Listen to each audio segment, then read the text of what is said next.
So you're at Villanova, you're setting some records, you're preparing to enter the draft, and then your name isn't called, and that potential to go to the league is gone. What are your emotions? What are you thinking? What's going through your mind?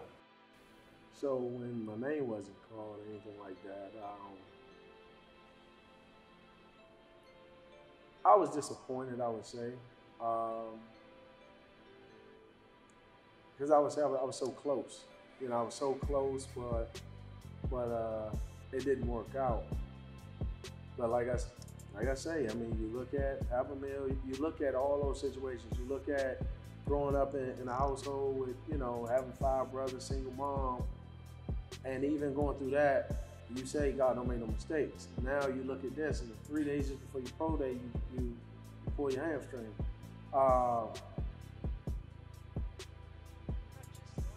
And to me, I mean, I was disappointed, but I just felt like, okay, it's something else, I guess, that I'm supposed to be doing. And that's all I could think about. Like, it's something else I guess I'm supposed to be doing. Like, so I didn't know what it was. I didn't know, you know, I mean, it definitely didn't come to me like right after that day, or that day it didn't come to me. I just kind of thought, okay, like, I didn't get drafted, I didn't get picked up, didn't get called. But, you know, somehow, some way, maybe the following year would be my chance. And when that didn't happen, I know one of the things I said I always wanted to do was just help guys out that came up the same way I did.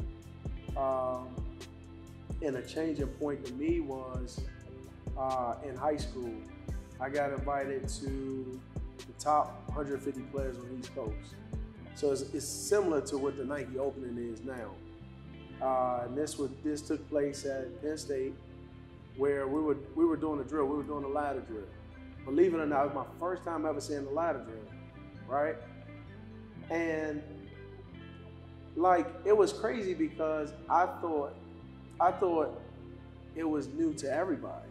But you had guys going through these drills like it was nothing. Well, mind you, I mean, not saying that Central High School was an excuse, but we just never had a ladder. So we never did none of the drills. So I was kind of going through it because it was my first time doing it.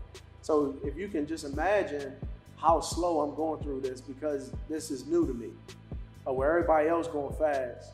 And I'll never forget, this one coach came up to me and said, how are you here? Like, how did you get invited here? And the only thing I told him was, wait till we get out of these drills. Wait till we do like one-on-ones, and I'll show you.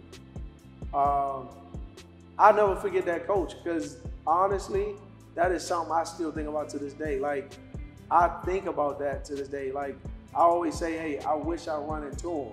I don't know what his name was. I remember what he looked like. But because of that experience, because of how I felt after he asked me that question, and after we did one-on-ones, like, I remember him coming up to me and saying, oh, yeah, you got talent, but you just need like a little bit of coaching. Like, you need someone, like, you need a trainer. But when I was coming up, we didn't have trainers. Like, it was not as popular as it is now. So there were drills that I just wasn't familiar with, you know. But I'll never forget that, man. And from that point, I remember I started thinking about that, and I started saying, you know what, I want to do something so guys like myself that have talent, that's from this area, they don't ever feel like that. So believe it or not, I tell people this story all the time. I started out in the basement, in my mom's basement, which is a lot smaller than where we are, you know, where we are now. And the very first thing I bought was a dark green yoga ball and 2 5-pound dumbbells. I still have them to this day. Like, I'll never get rid of them because that's what I started out with. Those are my day ones. You know what I mean? Like, so I think I'll always keep them around. If I can't use them here, I think what I'll do is probably keep it in my house garage or something like that. But I'll always keep that around. But I remember buying my first ladder. And I just remember before I put anybody else through it, I made sure I could still do the drills all over again. And then I just remember seeing that guy's face. I remember like the way I felt, like, and it all came back. And I remember going through the drills again. And I don't know, it's crazy, man. I could still relive that moment right now just talking about it. So yeah, that's how I felt after that draft. Okay, so reality is now starting to set in. As any grown man, you now gotta survive. So you become a U.S. Park Police, and you're also training at the same time. So who trusted you to let you train them? Who was your first trainee? My very first client was my right-hand man, Betts, Antoine Minor. Like I said, I had a dark green yoga ball, and I had 2 5-pound dumbbells, and Fast wanted to lose some weight, you know. So once again, you look at that situation, and that situation has prepared me to where I'm at now. And you look at my style, it's the same exact way. Like, so if you think about a yoga ball and you think about 2 5-pound dumbbells and you're trying to get somebody to lose weight, you have to be very creative. And also, I'm in the basement. And in this basement, you have couches, you have a fireplace. Like, you don't have much room, but you got to make this work because this is the first person that's going to trust you. So to me, I took that very seriously, like any other person I ever worked with. But I also knew I had to be very creative in what it is that we were going to do. I didn't have all the fancy equipment that a lot of these guys have. And it's funny, if you look now, I don't have all the fancy equipment now. So I just knew then, like, I had a passion for it because to me, it was fun. It was like, okay, within an hour, like, so I have a whole workout to set up and create from just using a yoga ball and 2 5-pound dumbbells. And I did it. And we worked out for about, I want to say 3 months. We worked out probably 3 times a week. I guarantee now you got a lot of people that couldn't even do that like now, but it was fun because one, this is my brother. So I wanted to see him shed the weight. But then 2, I love helping people.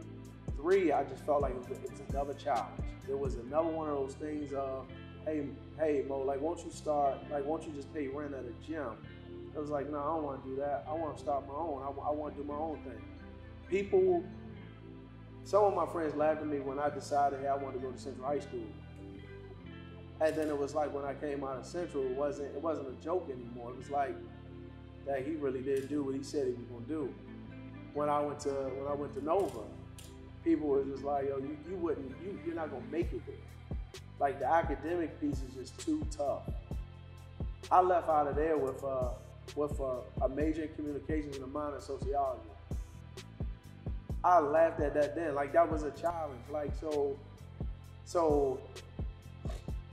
starting out and just having that yoga ball and having that 5-pound dumbbell and growing it from there, like, to me is and looking at what I have built now, you know, it's like, and I look at the staff God has blessed me with, like it's, that man don't make no mistakes. Like, he knew exactly what he was doing. And of course, like, you struggle with seeing it.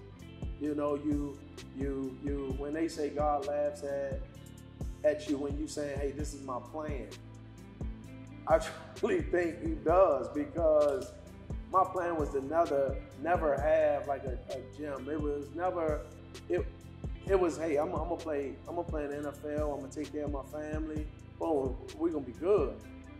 And that changed where it was like, okay, your name not being called, or you're not on the NFL team. So now what do you do? And it's like, okay, well, I still want to help people. I still want to do this and do that. But I only have a yoga ball and 2 5-pound dumbbells. So I don't know. I mean, I laugh now just thinking about all the things that we went through. You know, shout out to Fast for starting this thing. And I know it was rough, man, but I appreciate him for taking the time to trust me. And right after that, the very next client was the coach I talked about, Coach Tony. It was his son. So his son went to Gwynn Park. His son was 196 pounds. And he was trying to put weight on him, trying to get him stronger.